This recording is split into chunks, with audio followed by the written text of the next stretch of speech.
The investigators that worked this case, there's no doubt in my mind they have stopped a mass shooting that was going to happen. This guy was ready to go, had all the equipment, had the propensity to do it. It's just a matter of what day was going to set him off to go do it. A Florida sheriff is not holding back when talking about the arrest of this man. Pictures show that deputies found 18 guns, thousands of rounds of ammunition, police uniforms, and allegedly plans to carry out mass shootings at 7 locations. Allegedly, he gloated online about his loadout being set for, quote, war. Then on social media, he allegedly made it look like he was a member of law enforcement as he flaunted the guns allegedly in his possession. But then, on top of all of that, another shocking twist in this story. Deputies say he was allegedly in touch with a Wisconsin teenager for months before she died carrying out a school shooting last year. We're on the case presented by Law&Crime. I'm Chris Stewart.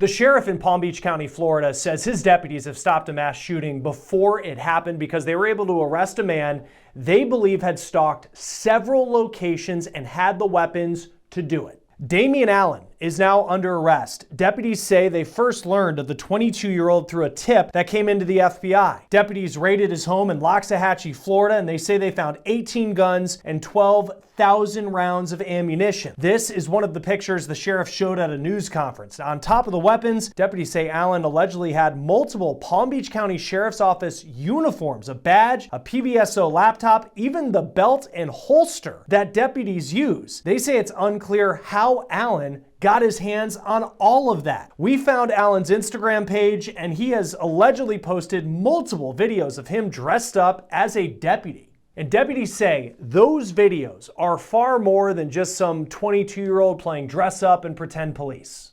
Some information we have on this is that there were online communications with other individuals who discussed carrying out mass violence, not just here in Florida and Palm Beach County, but in the nation. Allen expressed support of radically and ethically motivated violent extremism and threats of mass violence to include identifying several places, I believe it was 7, that he would like to strike. This included a police department, and in other conversations, people who was online were to discuss churches. The use of guerrilla warfare and tactics and ambushing to carry out the mass violence attacks. We went through court records for Allen, and in the probable cause affidavit, we see Allen talking on TikTok about his alleged extremist views and violent attacks. In May of last year, deputies say Allen was allegedly talking to a user on TikTok who they say wanted to do a, quote, black church that was near me, but you know. Allen later replies, quote, I got a AR-500 steel plates, at level 4 helmet, IFAK kits, my loadout is set up for war. Deputies say that user who Allen was communicating with was Natalie Rupno. That name might sound familiar to you. She was a 15-year-old girl who killed a teacher and student at the Abundant Life Christian School in Madison, Wisconsin in December of last year. She also injured 6 other people. Court records show that after Rupno took her life, police in Wisconsin got her phone from her pocket, then traced the conversation that she was having with Allen in Florida. Here's another video, allegedly of Allen from his Instagram, and this time you can see he's in military fatigues and carrying what looks like an AR-style rifle. Deputies also say that Allen and Rupno allegedly established a conspiracy to commit mass shootings. In June, Allen writes, quote, we go down together, to which Rupno replies, correct, and says, I love you. To which Allen replies, I love you more. Another key exchange was this one from May of last year when both Rupno and Allen were talking about how many guns they allegedly had. Allen talks about how many magazines he has, including 10 that can hold 30 rounds each, and how he also allegedly has smoke grenades. Rupno replies she has 2 of her father's handguns. 2 handguns is what police in Wisconsin say that teen used when she attacked her school. The conversation then continues with Allen stating, quote, once you get to a point, there's no going back, and quote, I got 7 places I would strike. The police department also. Guerrilla warfare tactics, ambushing, and blitz. Deputies in South Florida say Allen spoke with the Wisconsin school shooter from May to September of last year. Their conversations ended less than 2 months before Rupno attacked her school. As far as what could be the motivation for Allen allegedly to plan a mass shooting and even target, from what we're seeing in those conversations, a police station when, according to social media, he loved to dress up as a PBSO deputy. We noticed on this image that was provided by the Palm Beach County Sheriff of all the weapons they say they found at Allen's house, you can see that there is a swastika as well as what looks like a Russian flag on the sleeve of a military shirt. In court documents, it does appear that Rupno harbored racist and anti-Semitic views, and one question it seems that PBSO deputies are trying to answer right now is, how did Allen get his hands on so much gear that PBSO deputies use? The uniforms, the belts, the holsters. It seems from looking at his social media, he was obsessed with law enforcement. This is even a picture he took of 2 PBSO vehicles outside of a Walmart, and here's a picture of that belt and holster in his closet that he posted on Instagram too. This is what the sheriff's office had to say. He posted several videos of him wearing a full PBSO uniform, which is very similar to what myself and the sheriff are wearing today. It included a badge, a name tag with his name on it, and all the equipment that is issued through PBSO officers. There's a Class B uniform, which is a less dressier one, the short sleeve version, but he had 2 or 3 of those uniforms, which at that time were still looked at how those were obtained.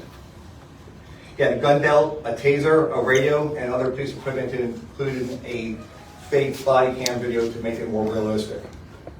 He showed himself operating a vehicle that resembled a law enforcement car. I believe it was a Crown Vic, if I'm not mistaken.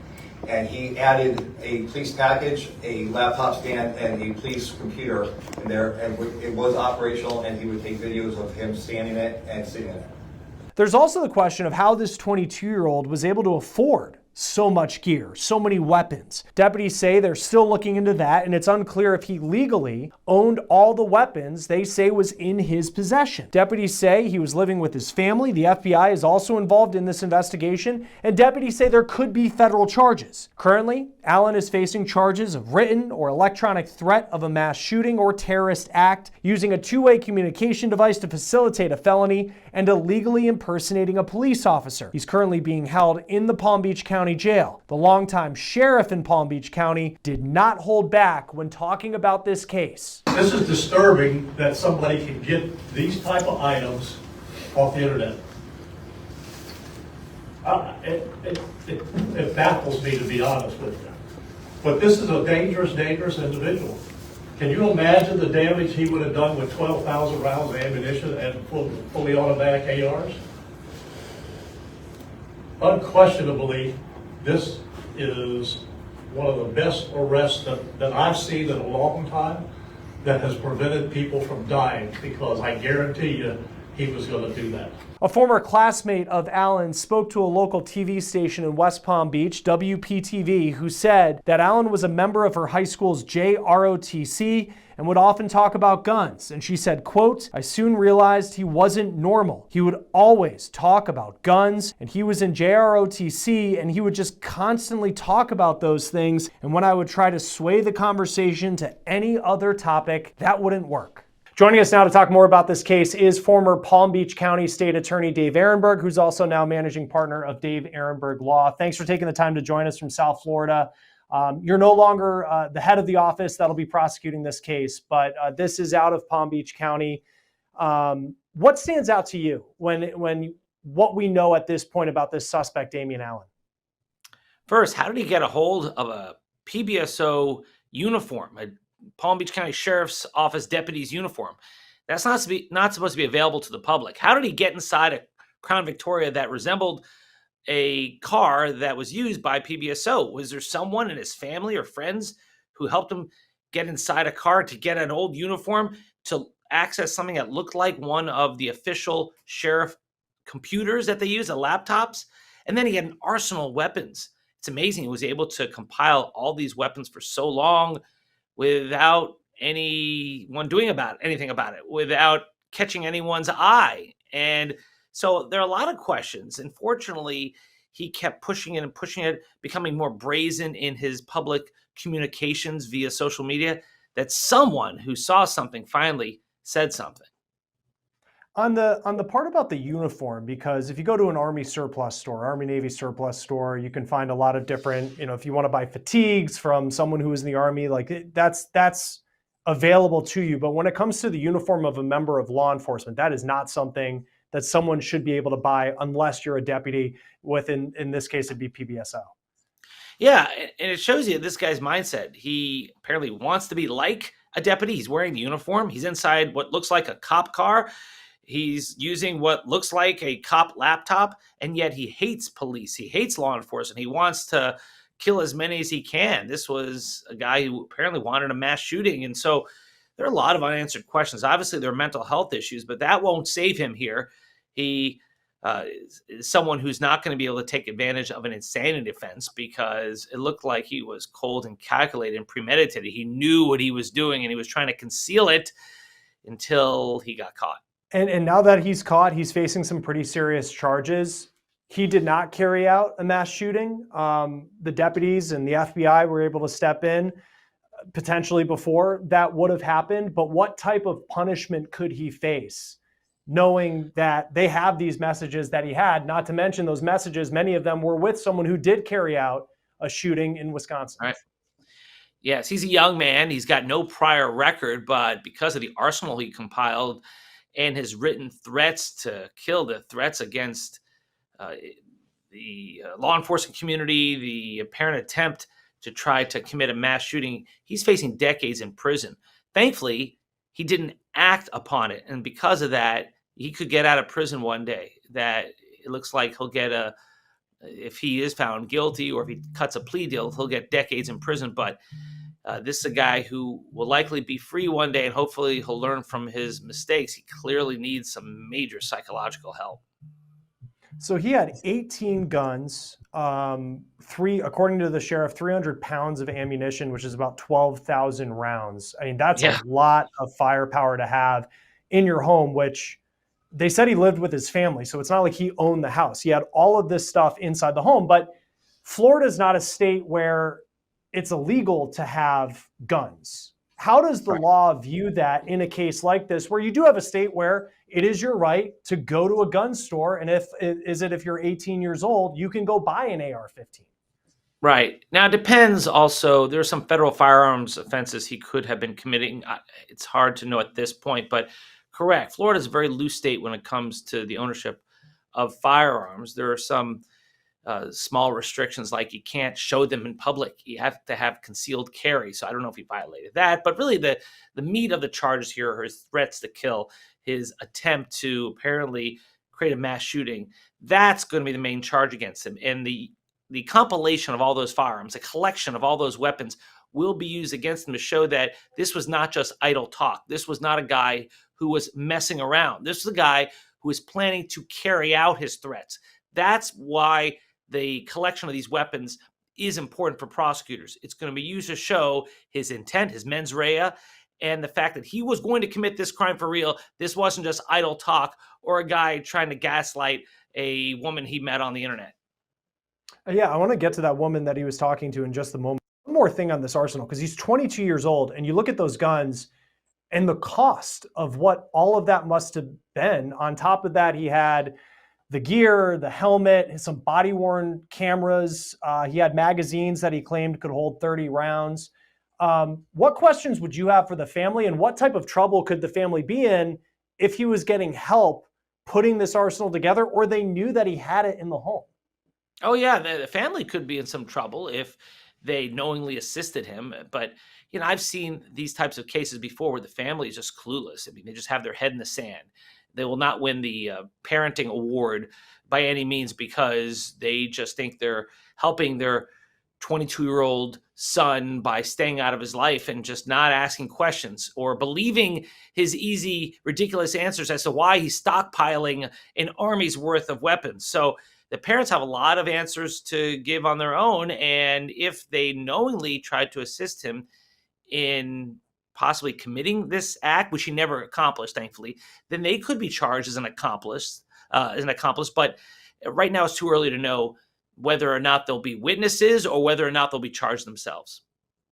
Reading the story, it was just shocking because I remember that shooting that happened in Madison, Wisconsin last year in December. And then to see this happening, and then he was communicating with the shooter in that case. She was just 15 years old. Have you ever seen something like that? I mean, obviously with the internet, people can communicate in ways they never have before, but to see the conversations that they were having, that they both shared this weird, twisted love of guns, but more specifically of potentially doing a mass shooting. Yeah, I know I called her a woman earlier. She was a teenager. This mentally ill individual who committed such an atrocity. And you have to believe that she got some encouragement from him, and that helped convince her to do it. If he had just been normal and just told her to, hey, stand down, this is not right, don't do this, perhaps lives could have been saved up in Wisconsin. But that's not what happened here. They seem to feed on each other's derangement, feed on each other's hate. And thankfully, when it came to his attempt to commit an atrocity, that he was stopped in his tracks. Too bad that she wasn't. Yeah, and thinking of the kind of the world that we live in, where so much is online, and then with younger people within that age gap of being maybe under the age of 25 in those teenage years. I know we grew up on Facebook, but that's like archaic compared to what kids are on like these days. When you look at, and they were said to be on Discord part of the time, and that seems to come up a lot in these cases, how prevalent are these types of views on some of those other social media platforms that go beyond kind of the mainstream ones like a Facebook or an Instagram, though he was on that? Well, it's tough for parents to keep up with the latest apps that young people are using. Because, Chris, you and I are of the age, sorry, I know I'm older than you, but we're of the age that we know Facebook and Instagram, but these young people they use the apps that many of us have never heard of. I've never used Discord, but I know what's popular amongst young people are apps that use disappearing messages, the Snapchats, Signals, and others, where there's no record of it, so they can conceal their tracks. It's extra privacy. Plus, there's gaming apps where you have the social component to connect people who are doing games, video games. So this is a whole community that if parents are not vigilant, their kids can succumb to peer pressure online or just be lazy, who just do nothing but sit at home, play video games, and compile weapons and dream of a mass shooting. That's why I'd have a bunch of questions for these parents. My guess is they're probably just clueless rather than participants in this. Yeah, and in terms of the female shooter, she said that she was able to kind of manipulate her father into buying her some guns to get her to that he thought that she was just into firearms, and two of the guns that she talked about, she ended. And that's the thing where you wonder where, and there's the Second Amendment. I know we're not talking politics, but there's proper safe gun ownership. But then it just seems like in these cases, there's this other world that people have, and parents on one hand just don't seem to know what the ideology is of what their kids. How is it that parents, from what you've seen in cases that you've prosecuted, that parents just are so clueless to their kids having some extreme views? Yeah, prosecutors have had enough of these mass school shootings and are trying to hold parents accountable. The public has had enough. We saw this in Oxford, Michigan, the Crumbly case, where the parents were both convicted of involuntary manslaughter because they did more than just turn the other way. They did more than just put their head in the sand. What they did was they knew their kid was a ticking time bomb, and they bought him a gun. And when the kid was searching on the internet for ammunition, they laughed it off. The mother wrote, LOL, just don't get caught. That's beyond the pale. That's why those parents are now sitting in a prison cell. But as far as this case, you have others where it's more likely the parents are just neglectful parents.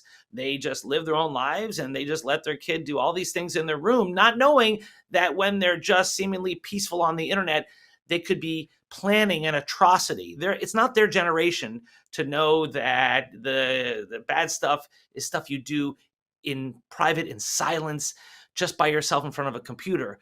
But unfortunately, that's the year 2025. And a lot of times the danger is coming right into your home without your knowledge. Yeah, it's so scary because I think it's just, whether you're a parent or it's you go to a sporting event, you go to a mall. I mean, someone like what Damian Allen is accused of, and everything's alleged and he's innocent until proven guilty. But like, this is the nightmare that someone would have this in their home and would have this weird infatuation with mass shootings. Palm Beach County Sheriff's Office said it'd really be up to the FBI, but there could be federal charges in this case. He has this cache of weapons. He was communicating online. What goes into the process of determining whether he would face charges at the federal level? Yeah, so that's why I mentioned earlier that the feds could come in, because when you're dealing with weapons offenses, buying weapons across state lines and lying on certain applications, wire fraud, there are things that the feds have in their arsenal that the state does not. It's much easier to prosecute firearms offenses if you're a federal prosecutor than if you're a state prosecutor. So it's up to the feds. Plus, the feds have these laws that are just very broad, like wire fraud. You know, all you have to do is lie over the internet about something, and you can be busted for that. It's a serious crime. And so I do think that it's a good sign that the sheriff is working with his federal counterparts. No turf wars here, because you want justice to be done. This guy to get the maximum sentence possible. Because really, just the fact that he wasn't able to accomplish these crimes shouldn't mean that we don't treat him seriously, because God forbid that tragedy occurs. It's so much harder to pick up the pieces afterwards. Thankfully, there are people alive today who would not have, because someone spoke up. There's going to be a defense attorney that at some point is going to defend Damian Allen in this case. Why could they not make the argument, if you were the prosecutor, that there's no proof that, he said he was looking at 7 places for a mass shooting, but we don't know what those places are. He just said it. He was talking with this person on social media. It's First Amendment rights. He can say whatever he wants, and there's really no proof. He's a perhaps legal gun owner. These are the guns that he's allowed to have by law. Would the First Amendment and that type of argument be a concern to you if you were prosecuting this case? It would, except for the fact that he collected a cache full of weapons. That's it. I mean, if he hadn't done that, yes. You have to show that he did more than just idle talk. What did he do to put his plan in action? Well, he compiled an army's worth of weapons. He took these pictures and was boasting about it for some time. And in the meantime, he was preparing by ordering up weapons that could accomplish exactly what he was threatening to do. Why else would you have these weapons? To go hunting? There's not a lot of hunting near where he lives. There's no evidence that he was a hunter. He was a guy, it seemed like, who wants to hunt people.